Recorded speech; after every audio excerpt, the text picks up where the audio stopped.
मित्रांनो, मी संदीप शिंदे महाराष्ट्र यूट्यूब चॅनलमध्ये आपलं सर्वांचं स्वागत आहे।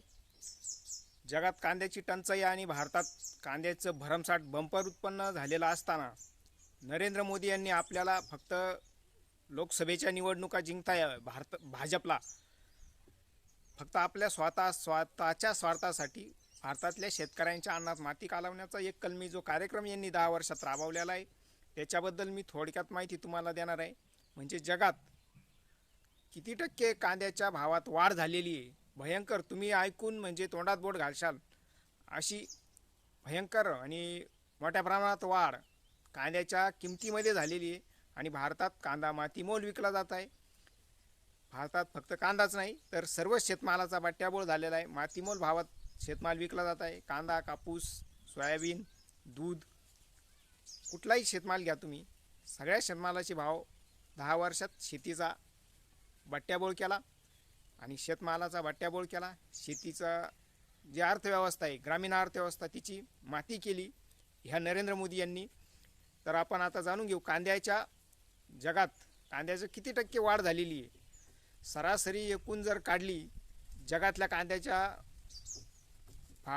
टक्केवारीची, भाववाढीच्या टक्केवारीची, तर सरासरी 300% कांद्याच्या भावात वाढ झालेली आहे। सगळ्यात पहिले आपण जाणून घेऊ तुर्कस्तानमध्ये 750% कांद्याच्या भावात वाढ झालेली आहे, 750%।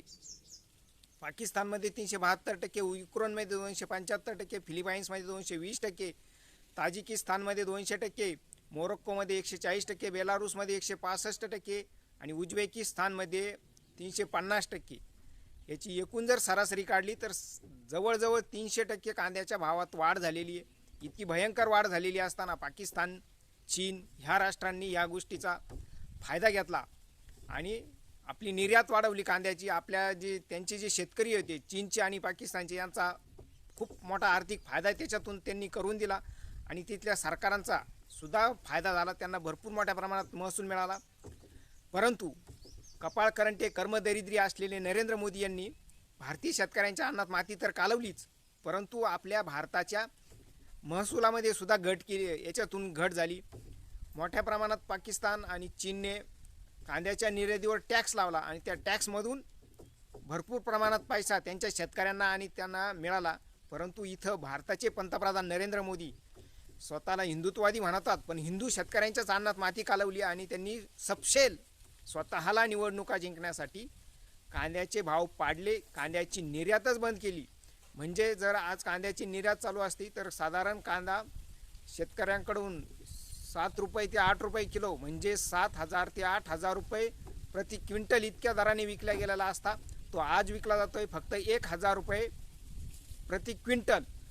ज्यावेळेस निर्यात बंदी करण्यात आली होती त्यावेळेस कांद्याचे भाव होते 4,000 रुपये क्विंटल। म्हणजे मोठ्या प्रमाणात त्याच्यात वाढ झाली असती, किंवा निर्यात बंदी न करता फक्त त्याच्यावर जर टॅक्स लावला असता तर भारतातल्या शेतकऱ्यांना आणि भारत सरकारला मोठ्या प्रमाणात महसूल याच्यातून मिळाला असता। फक्त निर्यातीवर टॅक्स लावला असता तर, म्हणजे निर्यात खुली ठेवून फक्त तिच्यावर टॅक्स लावला असता तरी शेतकऱ्यांचा आणि सरकारचा मोठ्या प्रमाणात फायदा झाला असता। साधारण 4,000च्या आसपास भारतातले कांदे विकले असते। परंतु कपाळकरंटे, पनौती, भारतातल्या शेतकऱ्यांमागे पनौती लागल्यासारखे नरेंद्र मोदी यांनी ना भारतीय शेतकऱ्यांचा फायदा होऊ दिला ना भारत सरकारचा फायदा होऊन दिला, परंतु फायदा झाला पाकिस्तान आणि चीन सारख्या आपल्या शत्रू राष्ट्रांचा।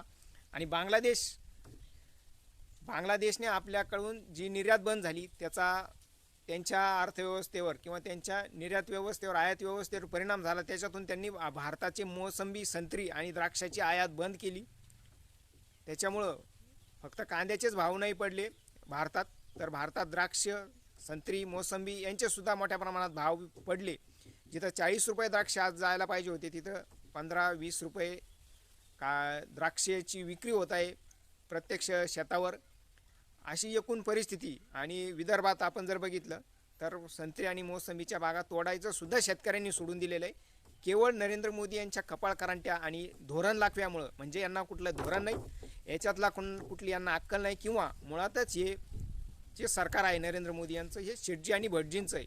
म्हणजे एक उच्चवर्णीय समाजाचं किंवा जातीचं जे सरकार आहे आणि शेतकऱ्यांबद्दल, शेतकऱ्यांच्या ज्या जाती आहे महाराष्ट्रामध्ये किंवा भारतामध्ये ह्या खालच्या वर्गाच्या आहेत, त्याच्यामुळं त्यांच्या रागातून त्यांनी ह्या जातींना मातीत घालायचं किंवा यांची अर्थव्यवस्था कमजोर करायची, यांना गरीब ठेवायचं, याच्यासाठी यांनी कांद्याची आणि सर्व शेतमालांची निर्यात बंद केली आणि सोयाबीनसारख्या सोयाबीन पेंडीची आणि सोयाबीन तेलाची मोठ्या प्रमाणात आयात करून सोयाबीनचे सुद्धा भाव पाडलेले. आज सोयाबीन फक्त 4,000 रुपये 3800 ह्या भावात विकली जात आहे आणि वास्तविक सरकारचा जो भाव आहे हमी भाव हा 4,600 असताना भारतात सोयाबीन फक्त 4,000 रुपये विकली जात आहे.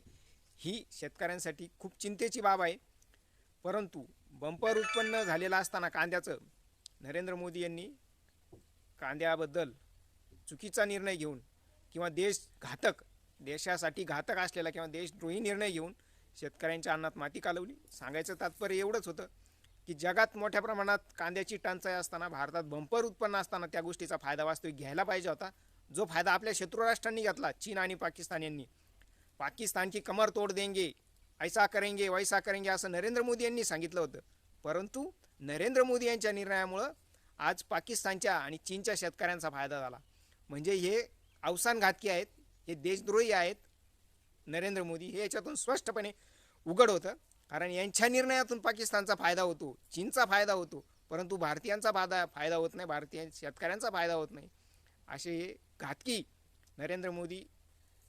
याचं सांगायचं तात्पर्य हा व्हिडिओज बनवला मुळात ह्यासाठी होता की जगात कांद्याची मोठ्या प्रमाणात टंचाई असताना आणि भारतात मोठ्या प्रमाणात बंपर उत्पन्न झालेला असताना या संधीचा फायदा वास्तविक त्यांनी घ्यायला पाहिजे होता, परंतु घेतला नाही. असे चुकीचे राज्यकर्ते आपण निवडल्यामुळं आज आपल्यावर शेतकऱ्यांवर 10 वर्षात ही वेळ आलेली. धन्यवाद. तुम्हाला याच्याबद्दल काही कमेंट असतील तर ते अवश्य करा. चॅनलला लाईक करा, शेअर करा.